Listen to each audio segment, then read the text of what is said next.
Good evening, everyone. Welcome to North Star. Let's get started. Today, I want to surprise you because last class I did not tell you which section I'm going to start.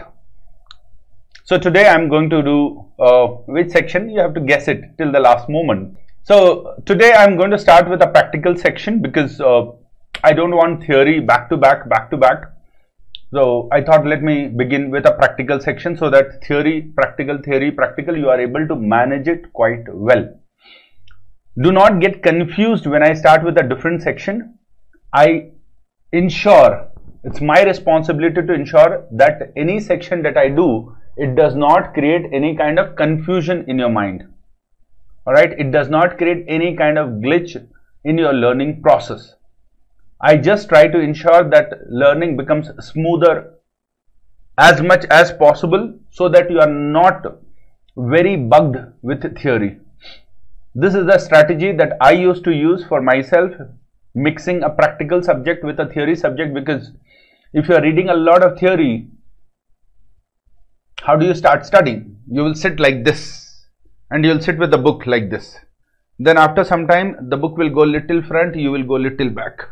Then after some time, you will leave the chair, go on to the bed and read. And after some time, you lie on the bed and read. And after some time, you will sleep on the book. And next day when you open, you find, oh my God, the first page of the book is torn. The page which you are reading. Has it ever happened with any of you? Yeah, you slept on your book only?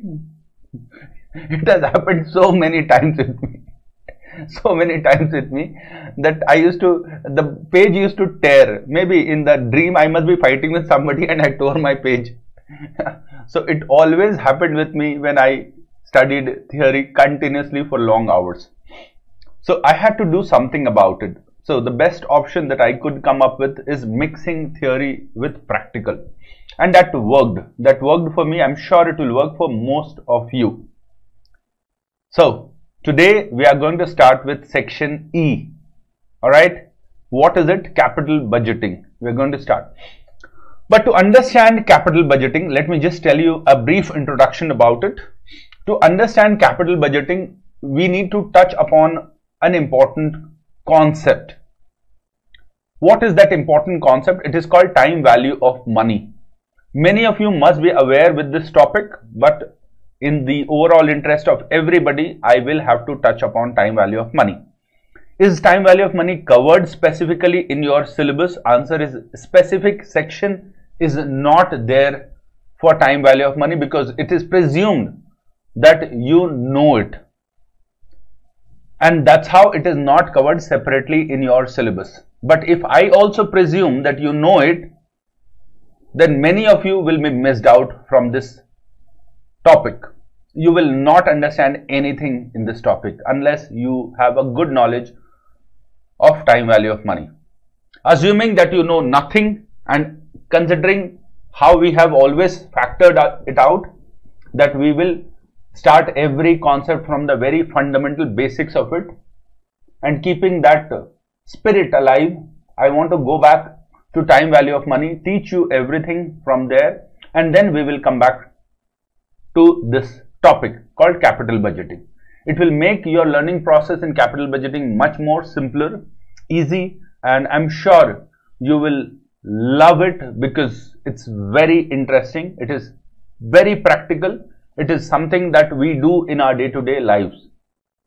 Alright, with that, let us get started with time value of money, the basics of it. Now, to understand time value of money, you need to understand a few things first. Now, what are those few things? First time we have put lines so that I don't go right, left, upward, rising, downward sloping. So I thought, let me put some lines in the note. Question is, what is time value of money? This is a chapter which some of you must have studied in your BCom or in your CA syllabus also. In mathematics also, some of you must have learned it. If you have not come across this topic in mathematics, let me tell you, all of you must have come across a topic called interest, simple interest and compound interest. If you have come across the topic called simple interest and compound interest, it will be little easier for you to understand today's lecture. But in case you have never come across these concepts, do not worry. We will be touching upon every minutest detail of it so that it can be a refreshing experience for you. And if you have already come across, do not worry. We are going to revise and recap everything that we have already learned. So, time value of money. Now, like I mentioned, there is no separate section for time value of money, but it is very important for you to learn section E completely. Alright. Now, what is time value of money? Understand through example or through a joke rather. There was a grandfather and a grandson. Both of them were talking to each other. And then grandfather said, you know, during our days with 10 rupees, we used to buy flour, we used to buy rice, we used to buy so many things. We used to eventually land up buying 1 month provisions for home with just 10 rupees. Grandfather, great grandfather, huge age difference. So with 10 rupees, he was telling that, you know, I used to buy almost everything. We used to meet the entire household expenses with 10 rupees. And you guys, we give 10 rupees, you are like, what will happen in 10 rupees? You want 100 rupees. So the great grandson, he replies, maybe during your days, there was no CCTV camera. You have to understand what he meant by it. So what the great grandson actually meant by it, that with 10 rupees, how can you buy so much? So maybe you must be stealing everything from the store. And maybe that time there was no CCTV camera, so you could do it. But now there is a CCTV camera, so with 10 rupees, nothing can be done. But basically, why was a difference there? The difference was because of the time factor. With the change in time, the value of money falls or the value of currency changes. Now, why does the value of currency changes? Is it healthy for the economy? Is it not good for the economy? I am not going to go into that detail for now. But all that I want to tell you is the value of money changes and most likely it decreases. Why does it decrease? It decreases for many reasons. One such important reason is inflation in the economy. The higher the inflation, the value of money will fall more sharply. Now, mathematically, if I want to explain you this topic, some of you may get confused. Now, I want to rest those confusion at the very inception and tell you more about it. For example, if I tell x is equals to y, all of you may agree, you'll say, yeah, x can be equals to y, depends upon what is the value of x. Remember, very important word, you will ask me, yes, x can be equals to y, depends upon what is the value of x and what is the value of y. So you are not just looking at x and y, you are actually looking at the value of x and the value of y. This is what you are trying to look at. Similarly, if I tell you 2 is equals to 3, none of you will agree. No, it is not possible. Maybe it is possible only for Rajnikant, but otherwise it is not possible. 2 cannot be equals to 3. Similarly, here when we talk about time value of money, we are not talking about 2 is equals to 3. We are talking about value of something which is equals to value of something else. For example, if I say 2 apples, can it be equals to 3 apples? You will say, if apples are perfectly same in size, shape and taste, then 2 apples cannot be equals to 3 apples. Because number wise it is not matching mathematically. But to make it match, what I want to tell you is, can the value of 2 apple at some point of time be equals to the value of 3 apples at some other point in time? If you found logic in it, good. If you did not find logic in it, let me explain you once again. So suppose with $100 you can buy 2 boxes of apple today. Alright, you can buy 2 boxes of apple today. Now, a time in the future, a time in the future, with the same $100, you can buy more than 2 boxes of apple or less than 2 boxes of apple. Suppose after 2 years, you can buy less than 2 boxes of apple. Suppose you can buy 1.5 boxes of apple. Same numbers are there, same size of the boxes are there. So today you can buy 2 boxes of apple with $100. Tomorrow, sometime in the future, maybe 2 years later, you are able to buy with the same $100 1.5 boxes of apple. Now, a logical person would say 2 boxes can never be equals to 1.5 boxes. Agreed.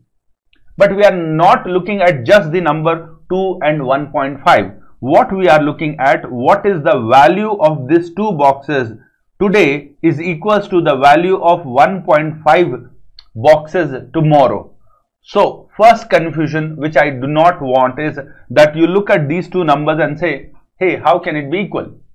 What I am trying to tell you is not the 2 boxes are equals to 1.5 boxes. What I am trying to tell you is the value of 2 boxes is equals to the value of 1.5 boxes after 2 years. In simple words, the value of money or the value of currency over a period of time keeps falling over a period of time. What you can buy with $100 today, you may not be able to buy with the same $100 tomorrow because the prices would have risen. This is one way to understand. The prices would have risen. Very simple way. I am sure none of you would get confused with this. But what sometimes becomes confusing is actually the prices have not fallen or risen. The value of currency has fallen. This is what we have to stress upon here. The prices has increased. That is very simple way to understand. But that is not what I want you to understand here.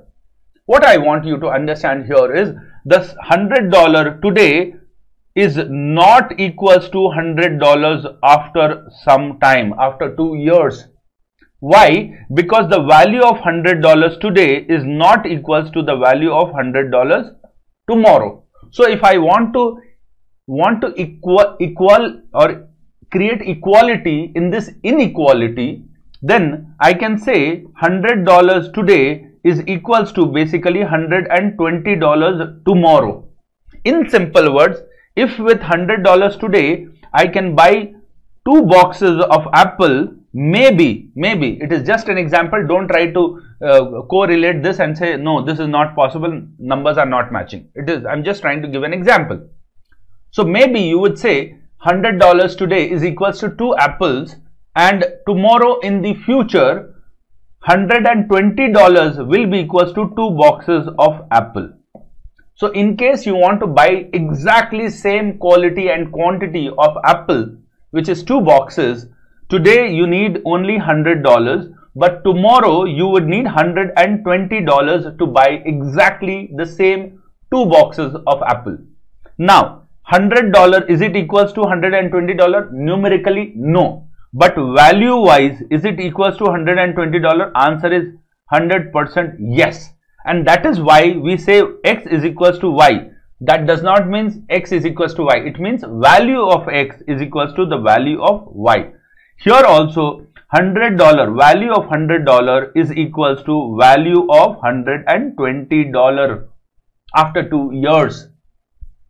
If you have understood this concept, then it is wow. Because now we will go little technical into it. Now, forget all this for now. Let's understand another concept. There is a concept called interest. Alright. Now, interest has 2 types of computation. One we call it as simple interest, and one we call it as compound interest. Now, first understand what is simple interest and what is compound interest. I am sure all of you know simple interest is equals to principal into, yes, something into rate into time. This is the formula for simple interest. And what is the formula for compound interest? Compound interest is equals to principal into 1 plus r to the power n minus principal. Alright, this is the formula. I will explain you the formula. Of course, if you want in percentage, you divide it by 100 and all. I am not going so childish. Yeah. So you can always write divided by 100. Fine. Here also I am not writing percentage and all. I am just writing the basic formula. Principal into rate into time, which means if you have invested, suppose $10,000, this becomes principal portion. And suppose the rate of interest is 10%, means 10 by 100. We are using calculator, we will write 10%. And time is suppose 2 years. Time is suppose 2 years. Then how much is the total interest that you are going to get? So total interest is 10,000 multiplied by 10% multiplied by 2 years. So you are going to get 2,000 in terms of total interest for 2 years period. Now this is very simple. Now after 2 years, how much is the total amount of money that you will get? So amount that you will get after 2 years is equals to your principal portion plus simple interest for 2 years. So your principal portion was 10,000 and interest portion for 2 years is going to be 2,000. You are going to get 12,000 rupees or $12,000 after 2 years. This is very simple. I am sure all of you would have understood this. Now here, if you look at the compound interest, we are talking about compound interest. This formula gives you amount. It does not give you interest. This formula will directly give you amount like this. So that is why we have to subtract the principal portion so that we only get the interest portion. But what is that interest? It is called compound interest. How do we calculate compound interest? Let me just show you. So here R is equals to, where I am just writing here, where R is equals to rate of interest per period. You must have learned it rate of interest per annum, but technically speaking, it is called rate of interest per period. How do we calculate R? It is rate of interest per annum divided by number of times that you are going to get interest. Understand it practically. Sometimes with bank, you may have an understanding that, or you may opt for a plan wherein bank is giving you interest once in a year only. Only once bank will give you interest. There is quite a possibility that another option for investment is bank is going to give you interest on investment maybe once every half yearly. In that case, you are going to get interest 2 times a year. Every 6 months, you are going to get interest. It is also possible that you get interest quarterly, you get interest monthly, you get interest daily. All these are already existing with banking and financial institution. So these are not new. But when you learned all this for the first time, you must have learned that R is equals to rate of interest per annum. Yes, it was right at that point in time. Today, lot of evolution has happened and there has been lot of shift and changes. So now R does not stand for rate of interest per annum, which it never stood for. R stands for rate of interest per annum divided by number of times that you get interest. More technically, we call it number of compoundings. Simple word, how many times you are getting interest. Suppose you are getting interest twice in a year, means number of compoundings are 2 times every 6 months. Suppose you are getting interest every 3 months. So you are getting interest how many times? 4 times. The number of compounding is how much? The number of compounding is 4 times compounding. Suppose you are getting monthly interest, the number of compoundings will be 12 times. Alright. So in that way, you have to understand. If nothing is mentioned in the question, remember number of compounding is always assumed to be 1. Means you are going to get interest only once a year. Now, so what is R? R stands for rate of interest per annum divided by number of compounding. Let me write NC, number of compounding per year or per annum in 1 year. What does N stand for? N stands for number of years multiplied by number of compounding per year. Number of compounding per year. I will go into detail. For now, just understand this much. So R stands for rate of interest per annum divided by number of compoundings per annum, and N stands for number of years multiplied by number of compounding per annum. Alright. Now, understand this. Let us come back to this. Suppose you have invested $10,000. So how much is the compound interest? 10,000 is the principal and 1 plus R can be written as 10%. In decimal, if I want to write, which I always would encourage you to write as decimal, to the power n. N means how many years we have invested? We have invested for 2 years. Number of compounding, nothing is mentioned. We are assuming 1 compounding in a year. So if you want, you can write into 1 or just 2. It is all fine. Minus P. What is P? P is the principal portion. So minus $10,000. So let's take up calculator. First, you always need to compute this value. All right. This portion you need to always compute first. In calculator, if you have a GT button, this number can be calculated with ease. If you don't have a GT button, we will need some table for this. All right. How do you calculate this? So 1.1 into equals 2 times. If it is there, just press equals 1. So you get how much? You get 1.21, and this is 10,000. So 10,000 into this minus 10,000. I hope all of you know BODMAS rule. All right, or what we call it as BODMAS rule. So BODMAS rule. So you need to do this part first, and then you need to do subtraction. So how much will it come? 10,000 into 1.21. You get 12,100 minus 10,000. You are getting an interest of 2,100 for 2 years. All right, you are getting an interest of 2,100 for 2 years. But here, if you see, you are getting interest of 2,000 for 2 years. Here you are getting 2,100 for 2 years. You are getting $100 more as interest. Question is, how does it happen? How did it happen? Now, in other words, how much is the total amount that you will get? So if you want to know the total amount that you get, use the basic formula. It is 10,000 into, or principal into 1 plus rate of interest to the power n minus principal. This portion don't do. Minus principal don't do. You will directly get the amount portion. So here it will be how much? So if I don't do this, so this much will be $10,000 into 1 plus rate. Rate is always in decimal. All right, divided by, if you want to do divided, how much will you do divided? 1 only, because how many times you are getting interest in a year? 1 year, 1 time. And n is 2 years multiplied by 1. So this divided and this multiplied is always going to remain same. Always keep a watch on this. So it will be how much? It will be 12,100. Means after a period of 2 years, you will get a total amount of 12,100. In simple words, I can say 10,000 of today. Today means now. Now means year 0. All right. Now always means year 0. 10,000 of year 0 is equals to 12,100 of year 2. All right. Now year 0 means year 0. You call it beginning of year 0, end of year 0. That much detail don't go for now.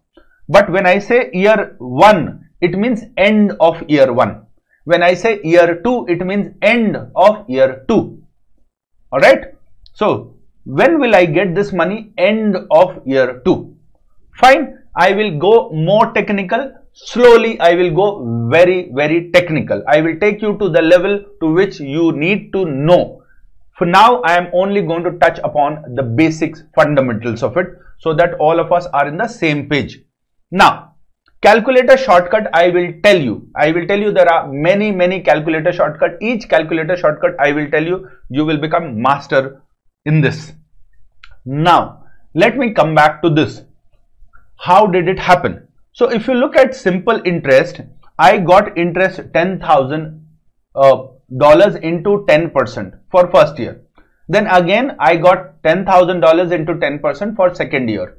There is no accumulation of interest with the amount. In simple words, how did it happen? So year one, $10,000 is there and 10% interest came and you got $1,000 as interest portion. Year two again you got, or you have $10,000 as the principal portion, and again you got 10% interest and you again got $1,000 interest for 2 years. This is what is happening when I talk about simple interest. But what is happening in compound interest? Let us understand that first. So in compound interest, it does not work like this. Why? Because in compound interest, your interest portion is not withdrawn but reinvested. Reinvested at what rate of interest? Same rate of interest. It is reinvested with your principal portion. So what happens in year 1? So in year 1, you have invested $10,000 and you are getting 10% interest. So you got total interest of $1,000. But you did not withdraw this $1,000 from your investment. What you did? You left it there.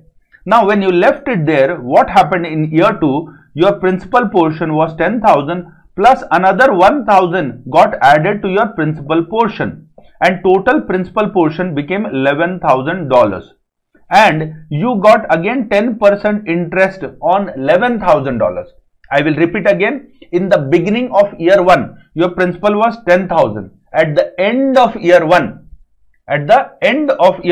you got $1,000. So in the beginning of year 2, you have 10,000 plus this $1,000 got added.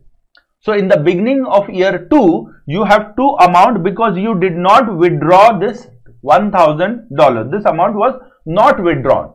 So total money principal portion became 11,000. On 11,000, you are getting 10% interest. So you got 1,100 interest for year 2. And like that, it will proceed for year 2, 3, 4. Like that, it will keep accumulating.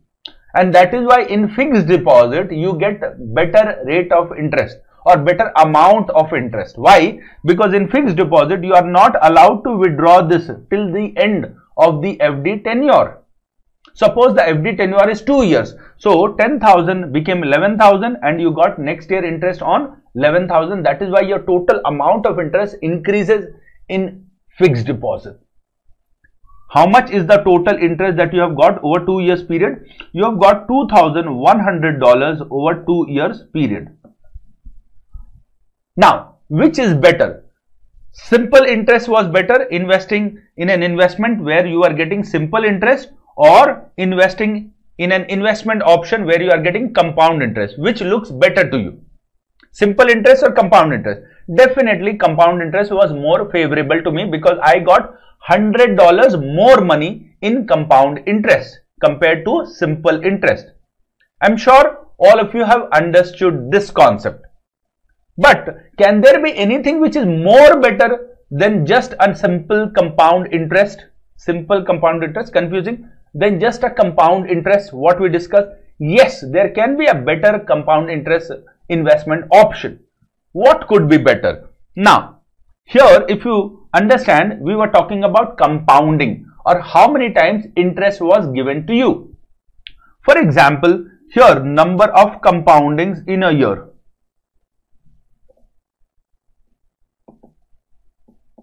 Number of compoundings per annum. So suppose here in the example we talked about just one compounding.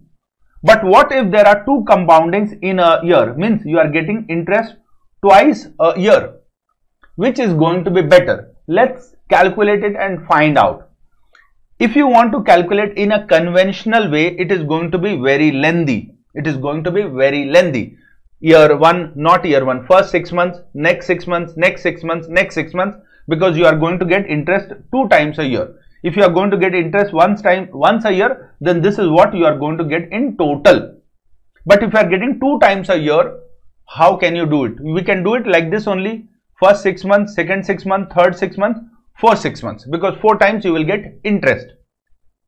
But if you want to do it in a shortcut formula, like I said, compound interest, or we can talk about amount. Amount means principal plus compound interest. This is called amount. What is the formula of this? It is principal into 1 plus rate of interest divided by n. Sorry, whole to the power n. Here also formula is same. P into 1 plus r to the power n. Alright. And what will be the r value? R value will be 10% per annum divided by 1 because you are getting one time. What will be R value here? So R value will be 10% divided by 2 times, because you are getting 2 times interest in a year. Each time you will get how much percent? 5%. Now, what is N here? N means number of period, which is 2 years, multiplied by how much we have divided, same we will multiply, or how many compounding we have, same we will write here. Similarly, here N will be how many years? 2 years, multiplied by how many times you are getting compounding? 2 times a year. So 2 times. Times can be written as 1x, 2x. X denotes time. Now, so N value is how much here? N value is 2 and N value here is 4. Similarly, R value here is 0.10. Like I always mention, write in decimal. It is easier for you to calculate. And here N value will be 0.05. Fine. Now let us calculate how much is the total amount that you are going to get. Remember, amount means interest. Which interest? Compound interest plus principal portion. In simple words, amount means how much total you will get after 2 years with 1 time interest per annum. Here in the next one, it means how much total amount you will get after 2 years with how many times interest? Every 6 months interest, or 4 times interest would be given to you. Now, let us calculate this. So, principal is equals to $10,000 into 1 plus 0.10 to the power 2 we have already calculated. Don't run out of patience. Once again, we are calculating.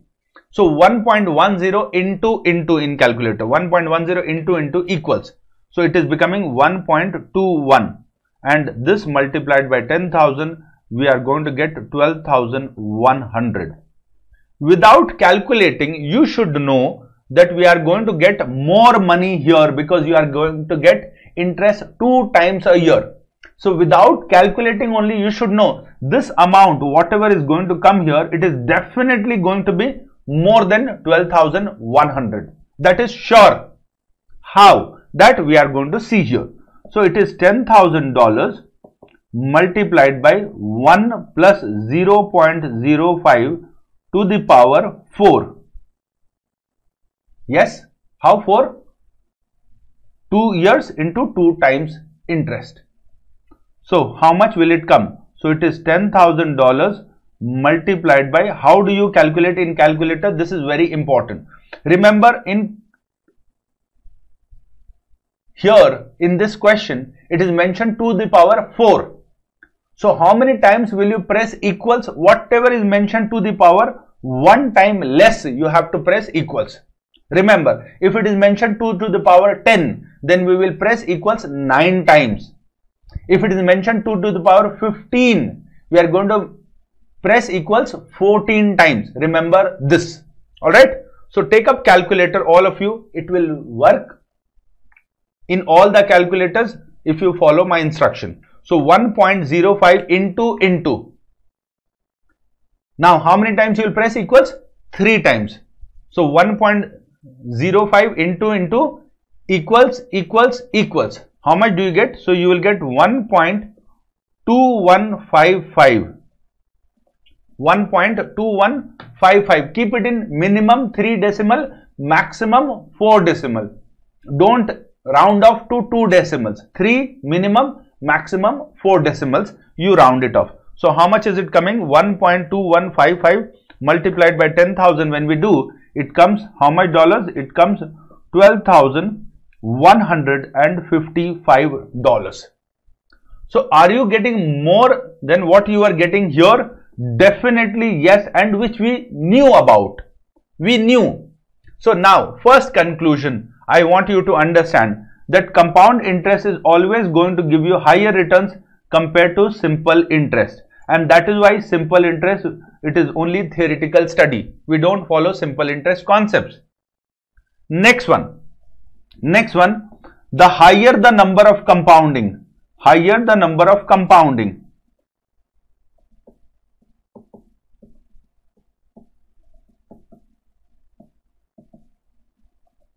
higher will be the amount of money that you will receive.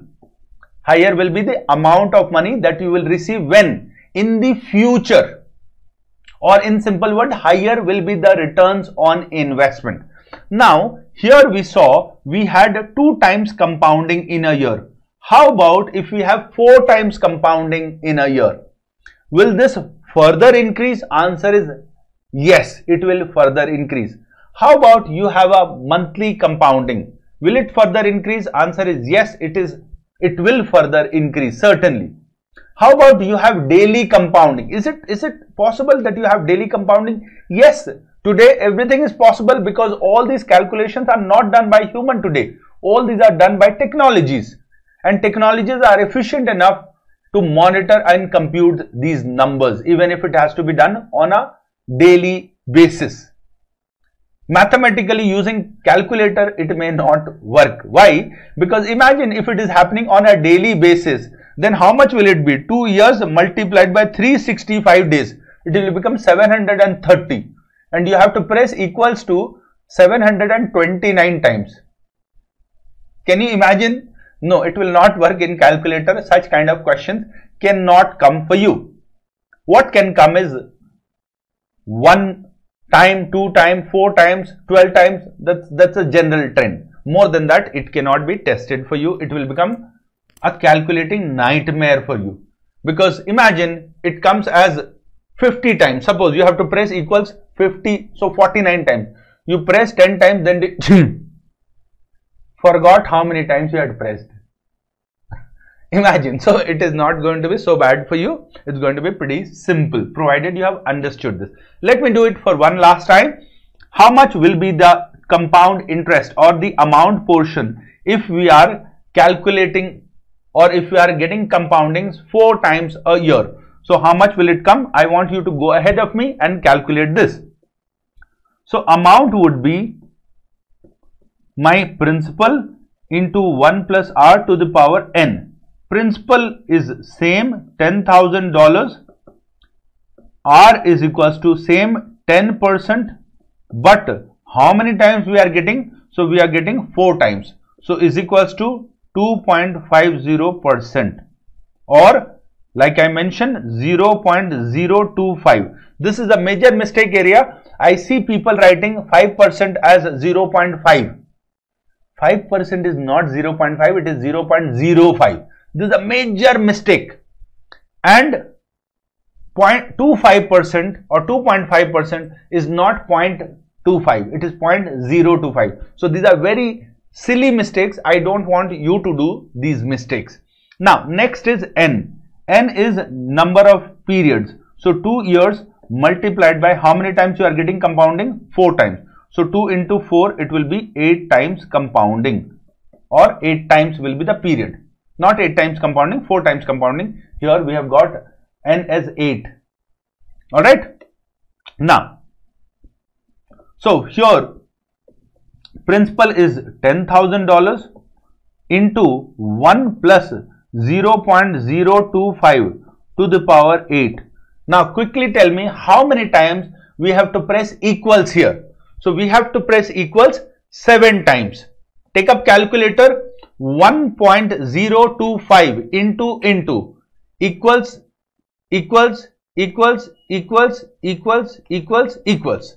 So we have pressed 7 times. So it is coming how much? $10,000 into 7 times. Keep the number in minimum 3, maximum 4 decimal. So it will be 1.2184.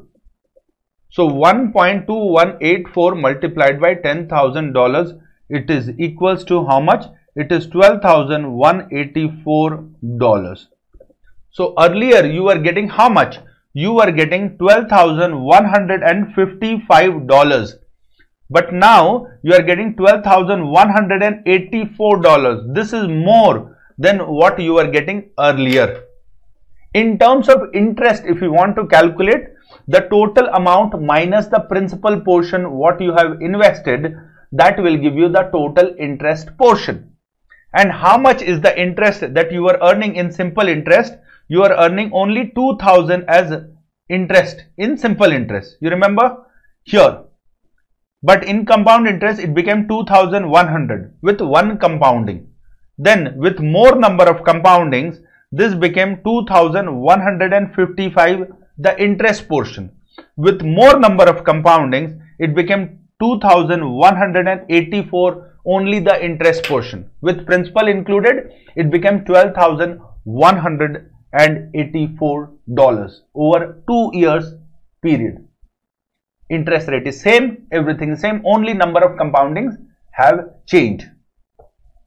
Now let's get little more technical. Now, $10,000 that you have invested today. Should we get technical or 1 minute break? What do you want? 1 minute break or little more technical?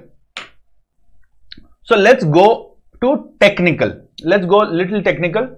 So far we talked about $10,000 and how much it will become in the future. Let's give it a technical name. So if you remember, we are talking about one compounding for simplicity purpose. So we invested $10,000, and like I mentioned, simple interest is not practically used. It is just theoretical learning for you. So $10,000 today, when we invested today, alright, today means year 0. After some time, it became how much? It became after 2 years, means end of year 2. It became how much? It became $12,100 after 2 years.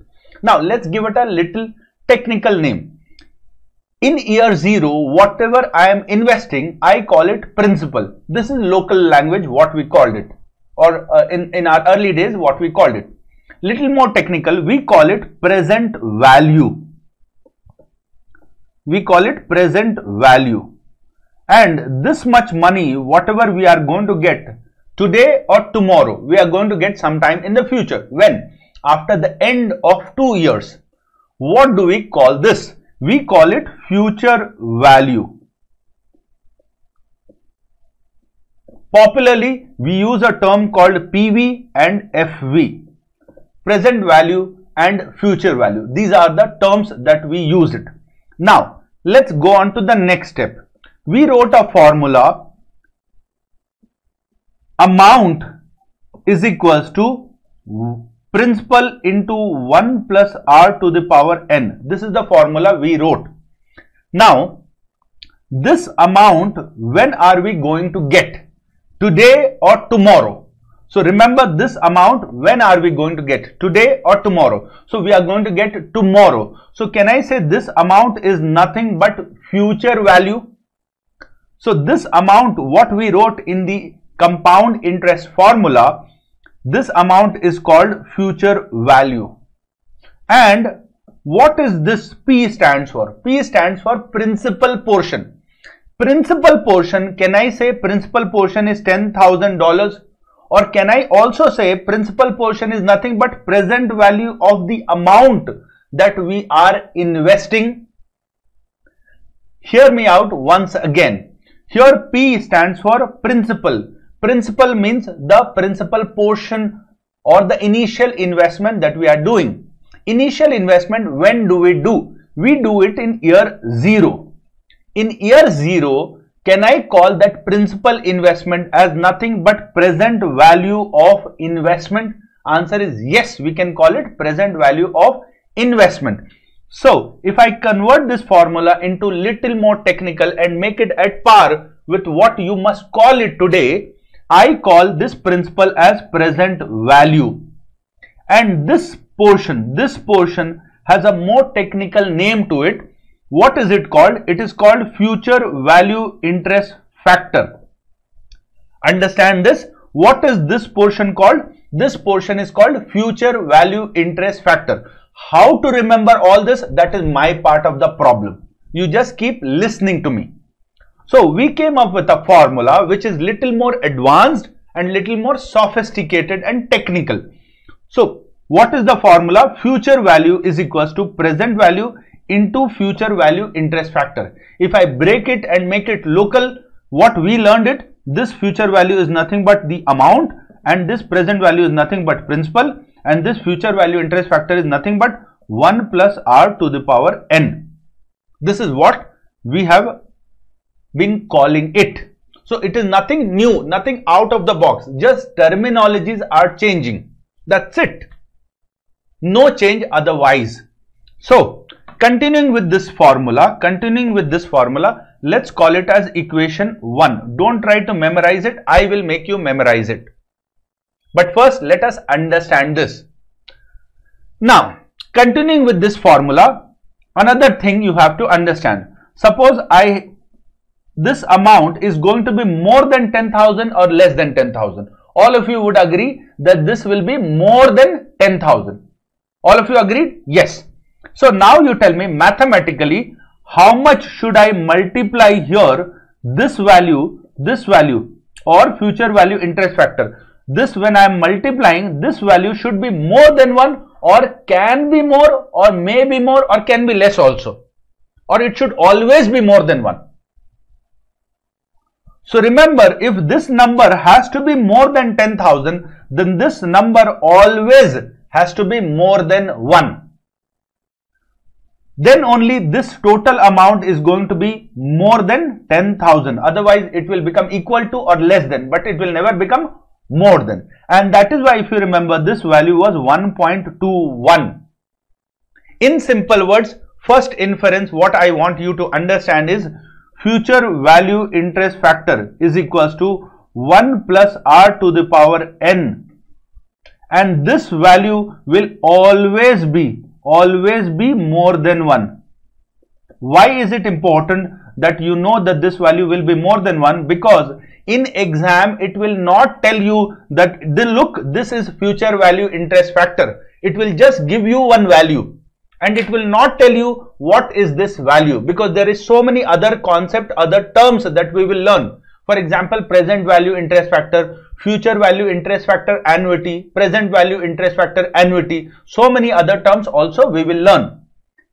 Once you have learned so many terms, you will not be able to know which value is what unless your concepts are strong enough. Let me again tell you, future value interest factor will always be more than 1. Comfortable? So, two things I want you to remember. First is there is an equation, what we have written here as equation 1. How to memorize, I will tell you. Second important thing, that future value is always more than 1. If you think this, you may forget sometime. Just remember, in future you should be better than what you are today. Then only you have utilized your everyday efficiently. If your future is not better than what you are today, you are killing your time every day. You are killing your life every day, every minute, every second.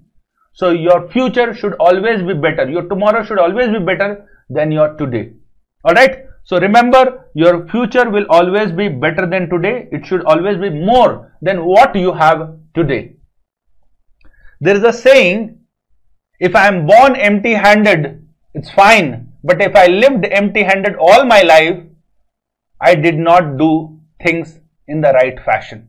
Of course, at the end, we will all go empty-handed. That is true. But if we are born empty-handed and we lived all our life empty-handed, we did not live our life properly. That does not mean we should live our life with greed. That means we should live our life with fulfillment, give away and go back to where we came from. Very emotional and very what? Spiritual. Let's come back to this. Yes, Bill Gates is a very good example for this. Now, I don't know if I will be able to become Bill Gates, but I'm sure something in terms of, you don't need 100,000 crore to become good in life. Even if you can, I think you can be good with just $100 in pocket. All that is, you must have compassion. So anyways, that is the spiritual side of me. Come back to this part. Now, we have learned about this. Now, come back to mathematics once again. We wrote amount is equals to principal into 1 plus r to the power n. Now, let's make it differently. Let's write it differently. Can I say amount is equals to or amount divided by 1 plus r to the power n is equals to principal. Can I write this mathematically? Yes, we can write this. Mathematically, it is perfectly fine. Now, can I write it a little more differently as just swapping this side and that side, or principal is equals to amount into or amount divided by 1 plus r to the power n? Of course, yes, I have just made LHS, RHS swap each other's position. Now, can I also write it like this? Principal is equals to amount multiplied by 1 divided by 1 plus r to the power n. Can I write like this? Answer is very much yes, I can write like this.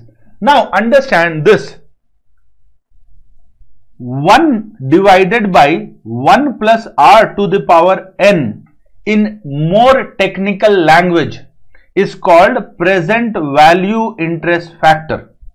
Remember again, 1 divided by 1 plus r to the power n, in a technical language it is called present value interest factor. In other words, let's get technical and write technical terminology for it. P is the principal. In more technical language, what does P stand for? So P stands for present value.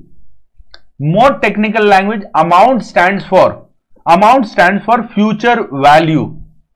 In more technical term, this whole thing stands for present value interest factor. So from first formula, we have derived the second formula mathematically. If you have understood this, let me write both formulas together. So this is equation 2. Now, before I go to summarize this, let me tell you, present value has to be $10,000. Future value has to be more than $10,000. A number which is more than 10,000, if I multiply with how much, that number will decrease. Should I multiply with a number more than 1 or should I multiply with a number which is less than 1? Should always be multiplied with a number which is less than 1. So next conclusion what I want you to remember is future value interest factor. The value of this is always going to be less than 1. Always. Alright. Now let us conclude and see how we can remember all this. So first formula, future value. Future value is equals to present value into future value interest factor, and present value is equals to future value into present value interest factor. Now if you look at the first word here, first alphabet here is future, second alphabet is present, and third alphabet is future. Alright, means whatever is the first alphabet, the last alphabet is going to be the same. Whatever is the first alphabet, the last alphabet is going to be the same.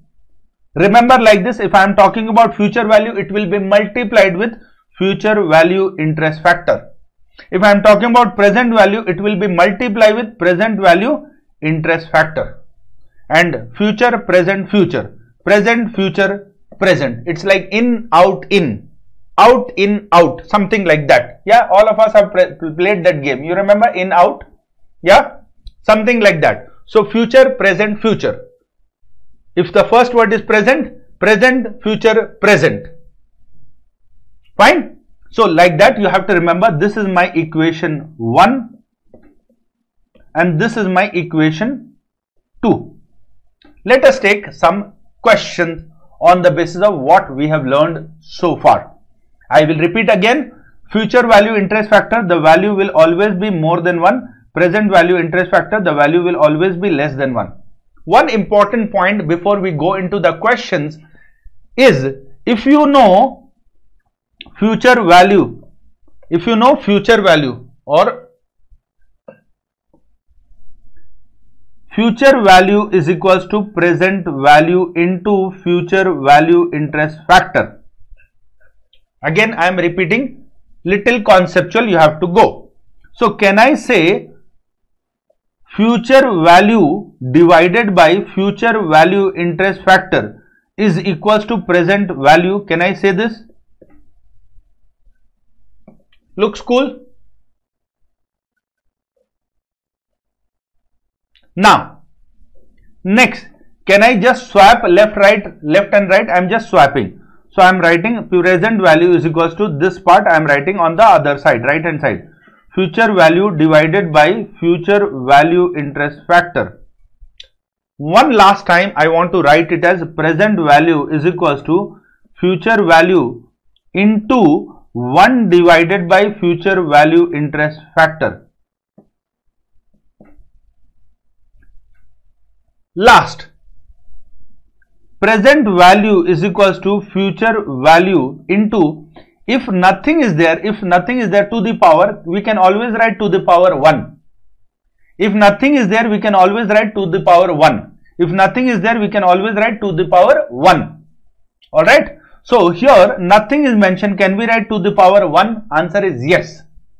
Now through mathematics, understand, if it is written 1 by 5 to the power 2, we can convert mathematically and write it as 5 to the power minus 2.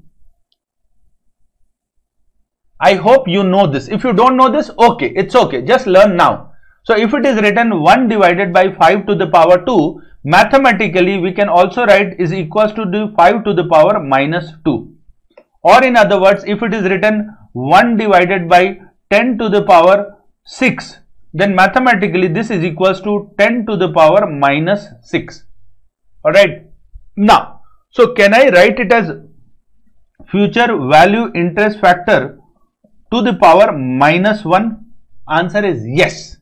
And remember, last point, what I want you to remember, future value interest factor to the power minus 1 is nothing but present value interest factor. Why? Because 1 divided by future value interest factor is nothing but present value interest factor. This is the last thing which I want you to remember. So in simple word, inverse of future value is present value. Inverse of present value is future value. Understand this relationship. So what is the relationship?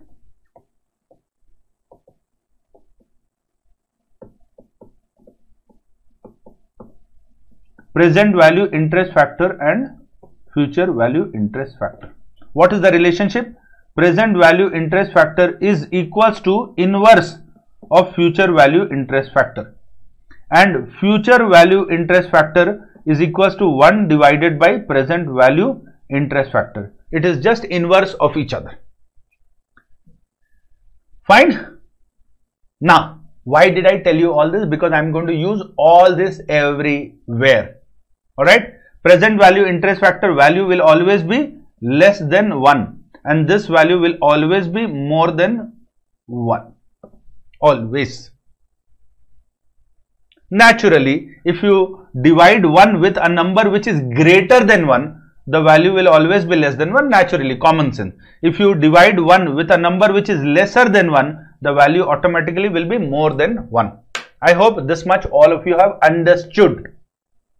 If you have understood, let me just give you a couple of questions. Alright, I hope all of you guys are understanding. Everything is perfect so far, so that we can continue. Let us take up question. Through question, we will understand how much you have understood this.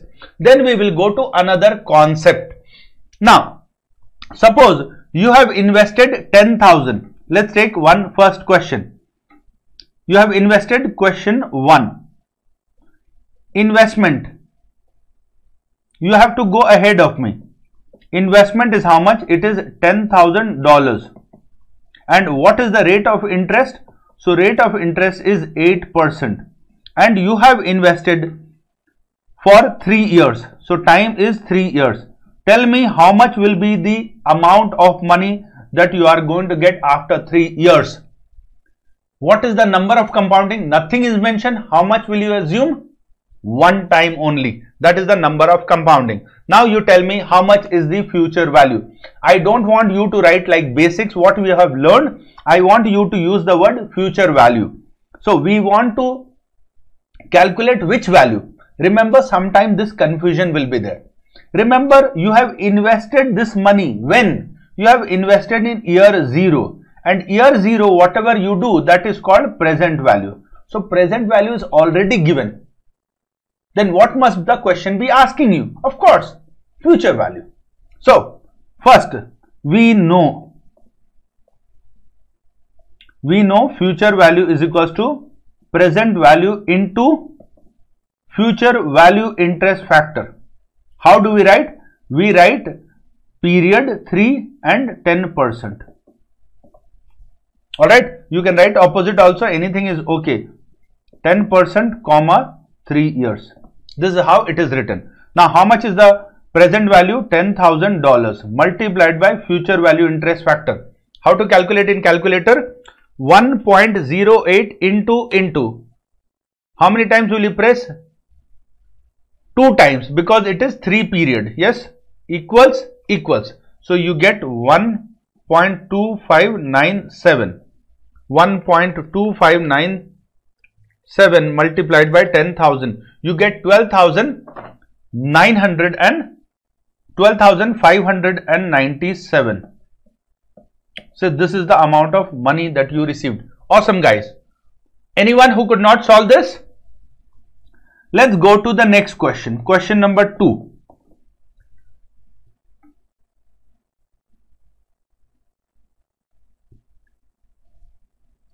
Now, a certain compound value and compounded interest of an amount.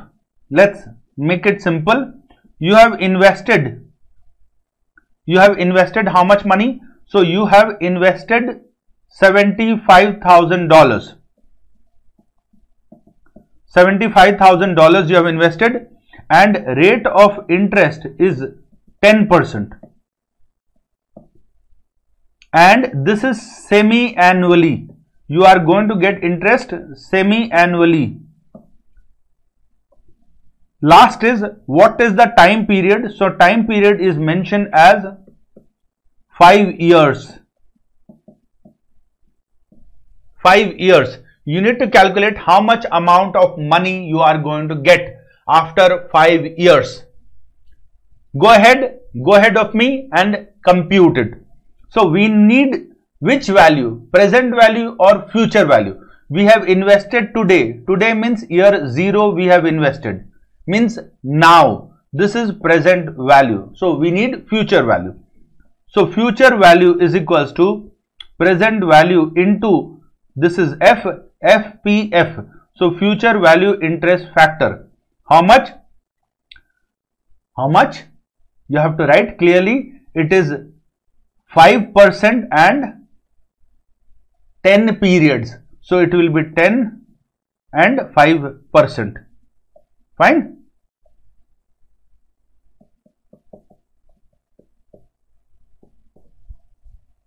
Now, how did we get 5%? 10% divided by number of compounding semi-annually. Semi-annually means 2 times a year. So divided by 2. So you get 5%.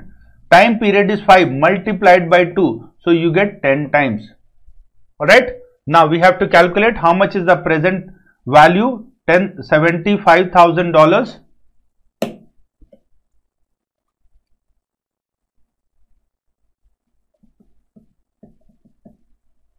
Multiplied by future value interest factor. Future value interest factor, how will you calculate? So 1.05 into 9 times you have to press equals. 1, 2, 3, 4, 5, 6, 7, 8, 9. So you get 1.6288. So 1.6289. We are rounding off to the nearest 4 digit. So 1.6289 multiplied by 75,000. We get a total amount or future value as $1,22,167.50. This is the amount of future value that we are going to get. After how many years? We are going to get after 5 years. Now, this is fine. This is fine so far. Can we do opposite of it? For example, the question has given future value of an investment. How much is the future value of investment? Suppose the question says future value of investment is 12,597. Question will not be framed like this. Question will be framed in a different style. What is the style? Let's talk about this. Suppose I want 2 years from now. 2 years from now, I want how much money? X amount of money. So the question will tell how much should you invest today so that 2 years from now you get this much amount of money. This is how question will be formulated. Or suppose you want to buy a house. 5 years from now you want to buy a house. So how much should you start investing every year, every month, that after 5 years you have this much amount of money in your account which can help you buy your own house. For example, let's take question number 1 in a different style. Question number 1 we are taking in a different style. So we need $12,597 after when? At the end of 3 years. At the end of 3 years we need $12,597. Alright, so what is $12,597? This is nothing but the future value. And interest bank says, bank is going to give you 8% interest per annum, compounding not mentioned. Means it is once in a year. Now you need this much money in the future. Question is how much should you invest today? So whatever you need to invest today is nothing but present value. So what you need to invest today is present value. Now whatever is being asked, that should be the equation beginning.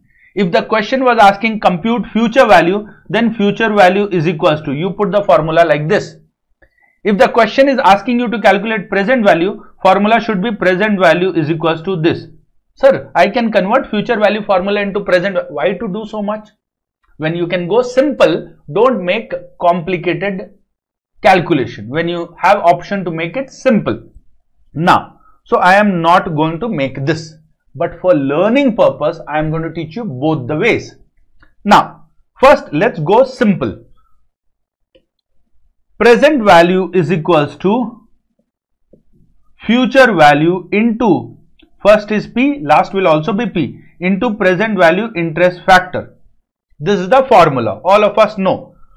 Present value I do not know. Future value I know. 12,597 into present value interest factor. How to calculate? There are two ways to calculate. One way is we know 1 divided by future value interest factor is equals to present value interest factor. We know this. This is one way to calculate. How? First calculate future value interest factor in calculator and tell me the number. How to calculate future value interest factor? 1.08 into equals, because it is 3 times, we will press equals 2 times. How much you have got? Tell me that number. So all of you have got 1.259712. Now in calculator press divide and press equals. Remember, don't press anything else, just press divide and press equals. You will get 1 divided by this value. So when you press divide equals, you get 0.7938. We are rounding it off. Now multiply this number. So 12,597 multiplied by 0.7938. You get how much? You get approximately $10,000. Approximately. Why approximately? Because we have rounded off this number to the nearest 4 digit. That is why approximation will happen. This is one way of doing calculation. So you did future value, at the end you did divided equals. How to calculate in calculator? Calculate future value interest factor, then press divide, press equals. You will get how much? You will get present value interest factor. This is calculator shortcut. Another shortcut is also there which we can use. What is another shortcut? present value is equals to future value into present value interest factor. How to calculate present value interest factor? Take up calculator. So type in calculator 1 divided by 1.08 equals, how many times you will press equals? What was the time period? Time period was 3. So here you will press equals 3 times. Alright, here you will press equals 3 times. In future value, you press 1 time less. Why? Because you press into 2 times. That is why. Normally you press into how many times? 1 time. So you have pressed 2 times, 1 is from there only. That is why you press 1 time less. But here you are going to press exactly same number of times. So 1.08, or you can do 1 divided by, or directly 1.08 divided equals. Calculator understands this language. Alright. 1 divided by 1.08 equals. You will get exactly same value 0.7938. If you do like this. Like this also you can do 1.08 divided equals. Calculator understands both the language in same words. So you are getting exactly 0 point. So future value is 12,597 into, you are getting same value 7938. So you got total approximately $10,000. Means if you want $12,597 tomorrow means at the end of year 3, how much money should you invest now so that you get that much money at the end of 3 years? So the answer is you must invest $10,000 today. If you have understood this, you have done a great job, guys. Trust me, to understand this basic, I took hell lot of time when I was studying all this. If you have understood this, you are definitely much sharper than what I used to be.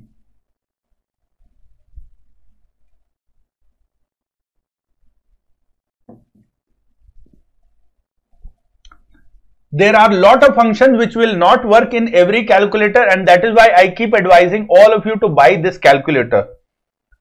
Because every function what I want will work in this calculator. In every calculator, every function does not work. This is the finest calculator where every function works. Come back to next. Now, so far, what we have studied is that we are investing the money once and we are getting it in the future. For example, so far if you remember, we talked about investing $10,000 today and getting some $12,100 after 2 years. This is what we have learned so far. But does investment happen just like this, or there are other ways of investing money? There are many other ways of investing money. For example, suppose your parents are planning to get you married. Now, so what he started doing, for example, Rashmita's father is planning her marriage. So her father decided that after 5 years, my daughter has to get married. So he understands and makes a budget and understands after 5 years, if she has to get married, then this much money I need. So he has two options. After 5 years, if he wants, suppose, an X amount of money, then he will do some calculation and find out how much should I invest today so that after 5 years I get this much money. For example, he wants, suppose, 25 lakhs after 5 years. So how much should he invest today so that after 5 years he gets 25 lakh rupees? This is one way of investing. The other way of investing is, he's like, okay, one time investment I don't want, I am earning every year I can invest. So there may be another type of possibility where he says, how much should I invest every year? How much should I invest every year for the next 5 years so that I get 25 lakh rupees at the end of 5th year? Possible?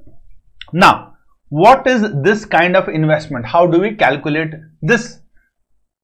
So let us understand this. If you say we are going to invest 5 lakhs every year, then you will not get 25 lakh, you will get much more than 25 lakh. How? Because 5 lakh every year, your principal itself will become 25 lakh. You are investing this, you are not keeping inside the home in locker.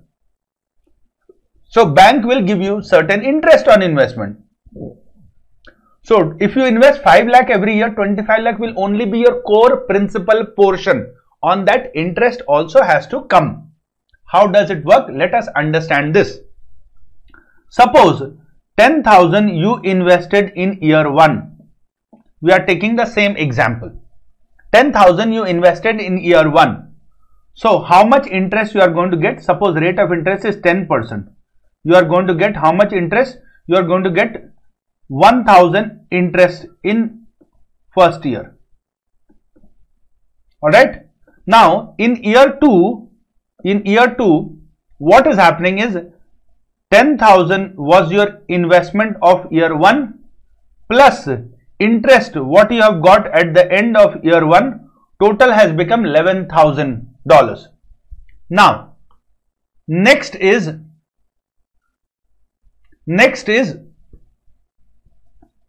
in year 2 you have invested another $10,000.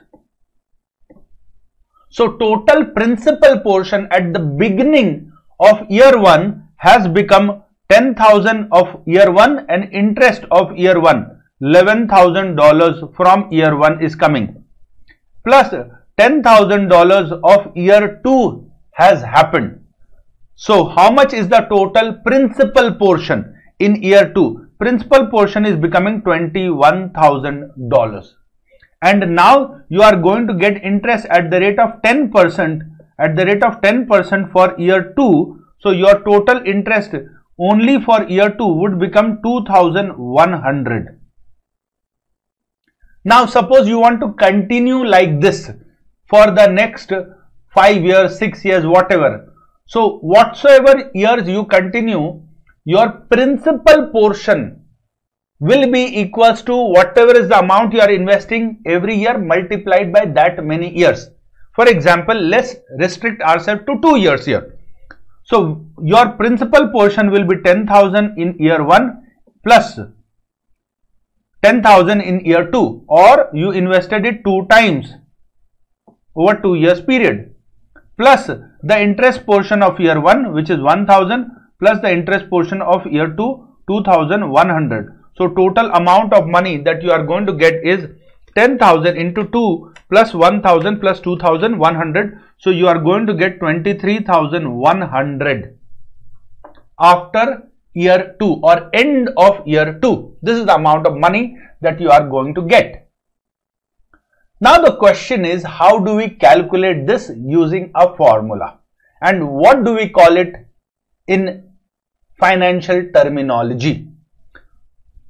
Now, using a formula, you want to calculate what? So first understand, this is 10,000, this is 10,000. This amount is called present value or future value. What should I call this amount? Present value or future value? So I should call this amount future value. Now answer my question. Is this amount future value of a single investment or a series of investment? Single investment or a series of investment? So it is a series of investment. We have taken 2 years. 2 years is also a series. So can we use the same formula, future value is equals to present value into future value interest factor? Answer is no, not possible. Because if we take this formula, then this present value I will put 10,000, but I invested 10,000 only once or twice. I invested twice. So this formula will not work. So remember, this formula will work only when there is a single investment, only one time investment, not multiple times. If there is only single amount involved, then we use the equation 1 and equation 2 that we have studied so far. These two equations. Which one? the first one and the second one. Here, these two equations will work only when there is a single investment. So I am writing a note here, applicable only when there is only a single investment or single amount. Let's be little simpler. Only single amount is involved, not a series of amount or not more than one, just a single amount is involved. The moment it is more than one, then this formula will not work. Question is, what formula will work? So first understand what is it called. So I am just breaking the investment into two parts. One is investments or amount involved. One is a single investment or single amount. You must be wondering, sir, amount is also single these days? Okay, bad joke. Next is a series of amount. Series of amount. Series of amount means there are multiple amount involved. But here there are one formula which is long cut and one formula which is shortcut. So first we are going to learn shortcut, then we will talk about long cut formula.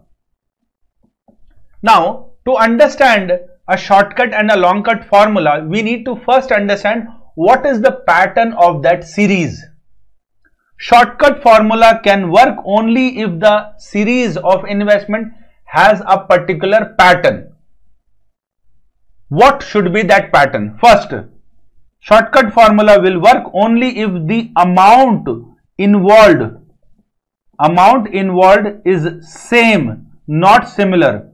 It is exactly same. Means every time I am investing 10,000, every time I am investing 50,000.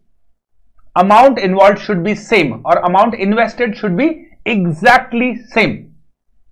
Second, and remember there is an and here, and the next part says that the interval or time interval should be exactly uniform or same. Time interval should be uniform.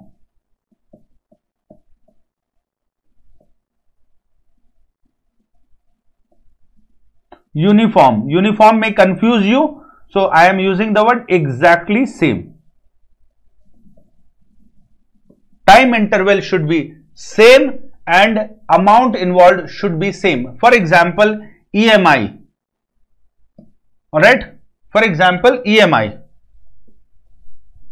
or any kind of insurance premium that you pay every month, every year, every 6 monthly, something like that. Amount involved should be same. Means example, I am investing $10,000 per month, per annum, per quarter.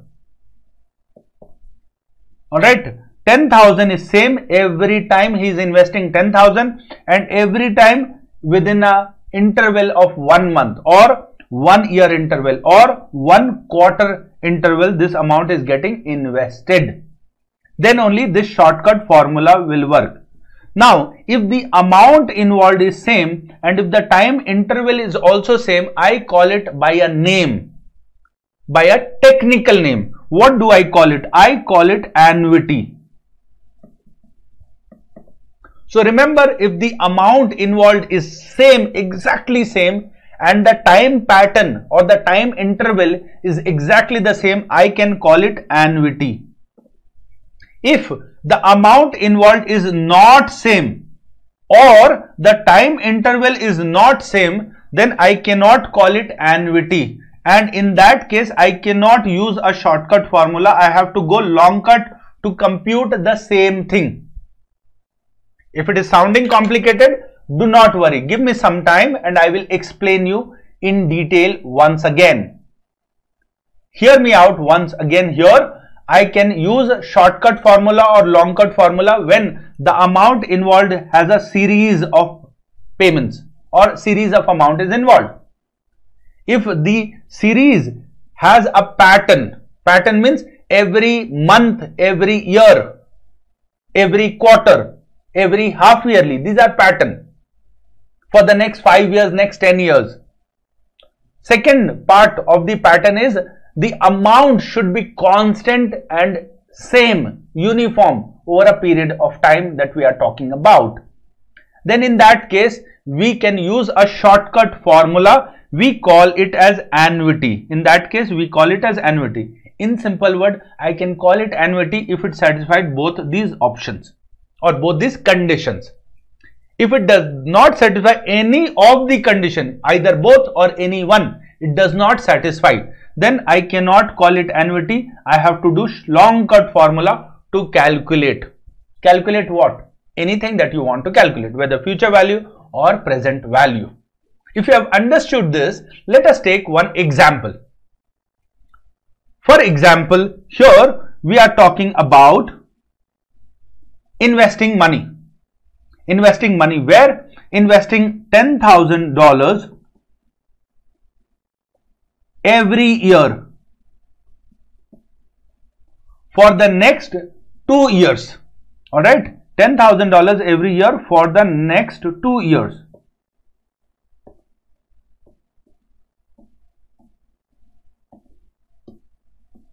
So $10,000. What is the rate of interest? Rate of interest is 10% per annum. Number of compounding is not mentioned. And what is the time period? Time period is also 2 years, which is given in the question. Now, how do we calculate what am I going to get? So if you remember, we have already calculated this above. But how do we calculate using a shortcut formula? Because amount involved is uniform, 10 years for both the years, and interval is same per annum next 2 years. So how much will I get? So to calculate this, there is a shortcut formula. But before we go into the shortcut formula, you need to understand what do you want to calculate here, present value or future value. What do you want to calculate? So we know 10,000 is the present value. Is it? Yes, 10,000 is present value today, 10,000 present value tomorrow, something like that. But it is very clear that I want to calculate future value in this question. So, future value of a single amount. If it is a single amount, then we know the formula. What is the formula? I am writing once again so that we can compare. Of a single amount is equals to present value of a single amount. I am just writing it once again just for recollection purpose. Of a single amount into what? Into future value interest factor. So we all know this, into future value interest factor. Alright. So this is what we already know. Now, what about if it is not a single amount? What about if it is not a single amount? What formula are we going to use? We want to calculate future value. Let's write the question again. $10,000 I am investing per annum for how many years? For 2 years. What is the rate of interest? Rate of interest is given as 10%. How much amount I will get after 2 years? Fine. So first, if it was a single amount, understand the question language. 10,000 per annum for 2 years means, did I invest 10,000 just once? No, it is saying per annum, means every year, per year I have invested 10,000. This is what it is trying to tell. So if it was a single amount, then we know the formula, future value of single amount is equals to present value of single amount into future value interest factor. All of you know this. But this is not a single amount, it is series. So we call it by a technical name. Future value of series, we call it as annuity. Is equals to present value of the annuity multiplied by future value interest factor, and one additional name will come, future value interest factor annuity. This is one additional alphabet which is getting added here. Everything will remain same. It is 2 years and 10%. Question is, how do you get this in calculator? That I will tell. How do you get all this? Alright. So, formula is future value interest factor annuity. So, how much is the amount of money that you are investing every year? $10,000, and this is your annuity multiplied by future value interest factor annuity. How do you get that? In your exam, there will be one table which is called annuity table. That annuity table will be there. You just need to click on the annuity table and get the value of the annuity table. If that annuity table you do not know how to search the value of the annuity table, I will tell you the formula to calculate the annuity table. Alright, how to calculate annuity table I will show you in the next class. For now, remember, this value can be calculated through the annuity table. Is there a calculator shortcut? Answer is, for future value interest factor annuity table formula, calculator shortcut formula is not so cool. But if it was present value interest factor annuity, then it is very simple and cool also. You may ask me, sir, from present value interest factor I learned how to go to future value interest factor. So from future value interest factor I can go to present value interest factor. Yes, you can do. But there is no inverse relationship of present value interest factor annuity with future value interest factor annuity. There is no such relationship. So you can't use that route when annuity is involved. Remember this. I will repeat again. Present value interest factor and future value interest factor have relationship. But present value interest factor annuity and future value interest factor annuity does not have a direct mathematical relationship. So you can't use that here. Alright. How to calculate future value interest factor annuity? I will teach you this formula. But for now, just understand this. One thing is very simple, that this value should be more than 2. Do you agree with this? It should be more than 2. Why it should be more than 2? Because 10,000 I have invested every year, minimum money I should get should be equals to my principal. Agreed? Should be equals to my principal. So at least 10,000 into 2, 20,000 is my principal. So this value should be more than 2. Then only it will come. So answer should come more than 2 or more than 20,000.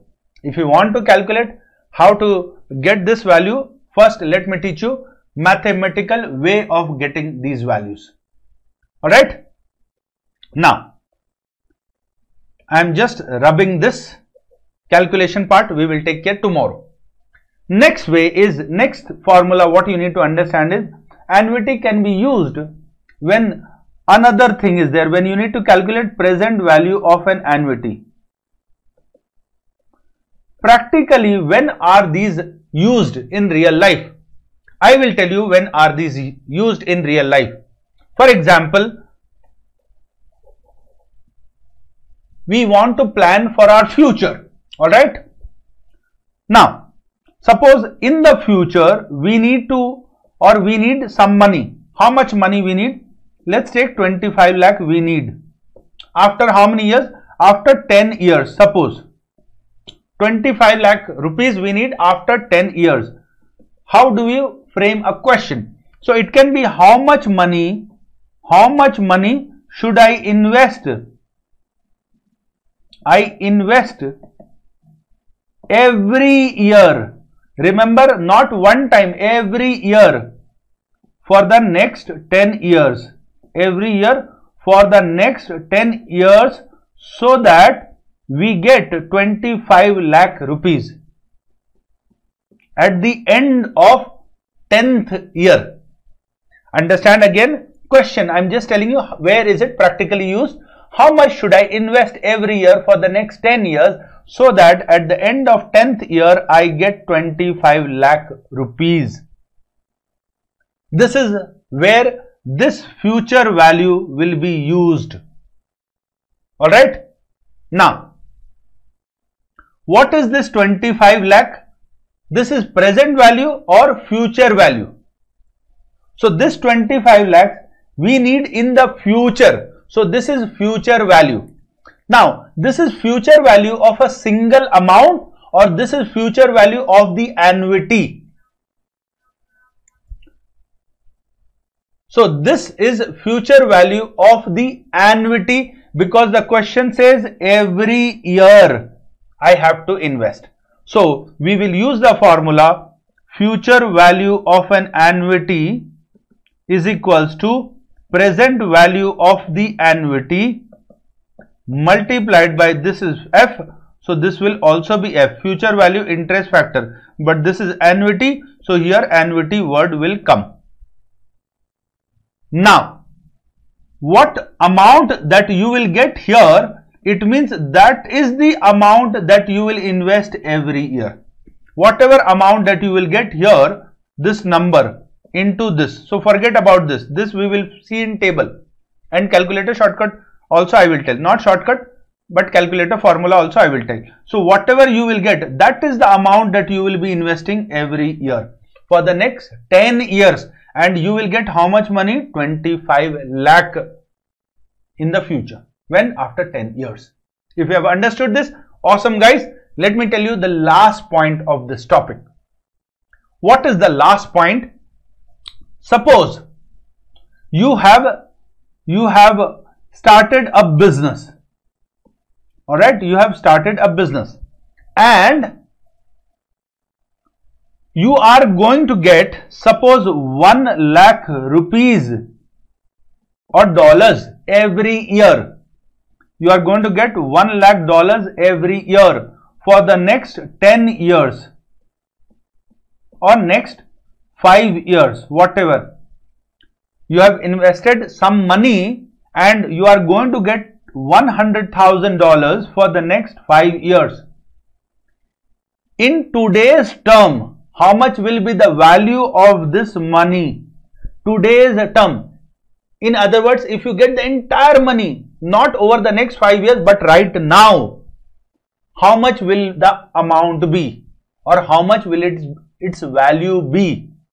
So understand this.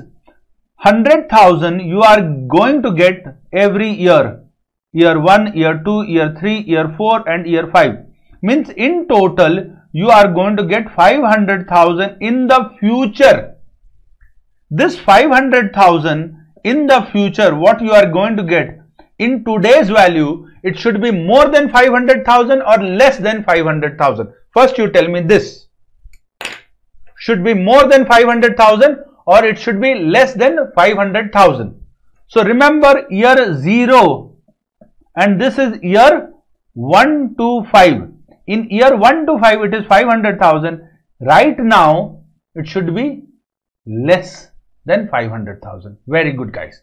In simple word, you remember one apple box. Yes, today cost was $100. Tomorrow same apple box we invested $120 to buy the same apple box. So tomorrow if you are getting, we need more money. Simple logic. Awesome guys. I am so happy. Now let's convert this into a formula. What is the formula? You are getting $100,000 every year. So what is $100,000? Present value or future value, or is it an annuity amount? So $100,000 is the amount of annuity that you have. And what do you want to know? You want to know future value of this annuity or you want to know present value of this annuity? So I am interested to know present value of this annuity. So present value of annuity is equals to amount of annuity. amount of annuity. Here we use the word present value of annuity. Actually, correct. Let me correct this so that confusion is avoided. Here also it should be amount of annuity. This will be much more clear for you. Amount of annuity. Alright. We don't write present value, future value, just amount of annuity.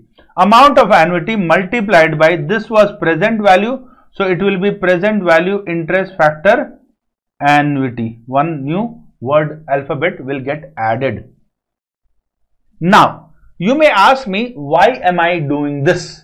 Where is it practically used? So remember, suppose you are investing $300,000 today. Today you are investing $300,000 in year 0. But you are getting $100,000 in year 1, 2, 3, 4 and 5.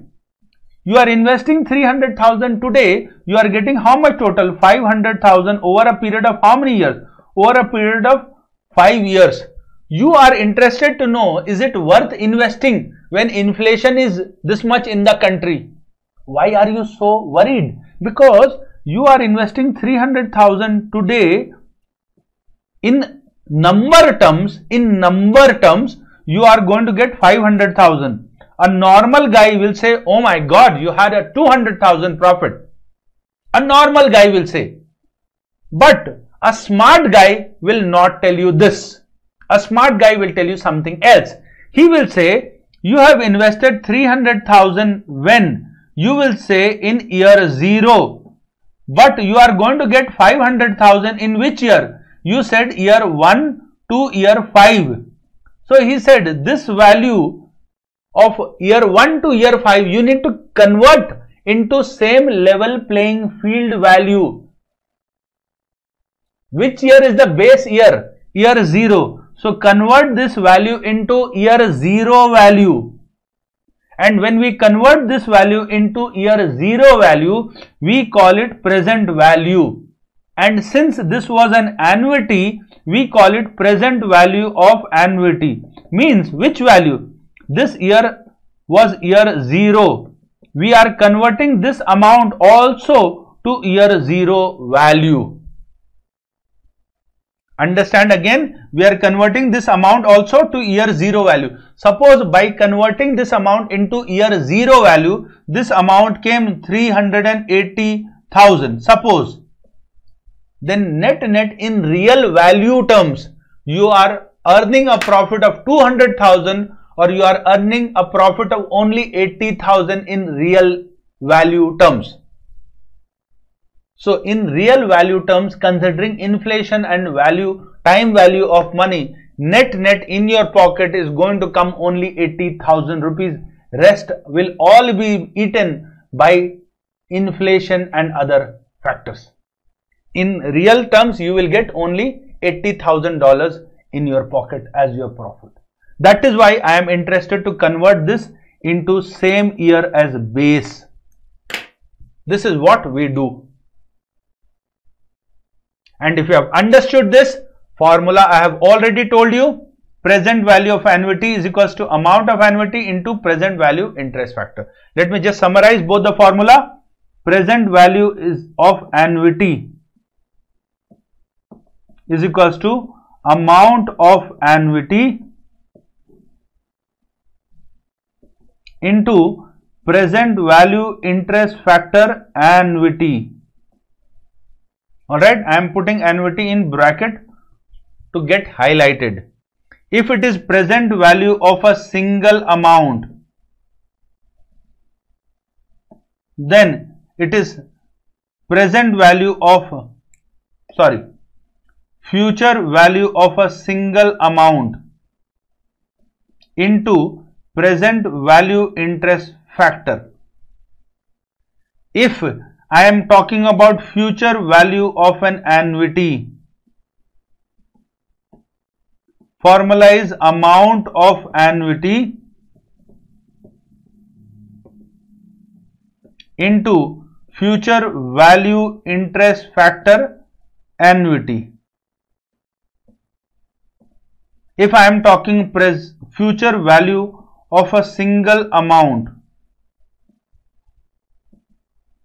Basically, it will be present value of a single amount into future value interest factor.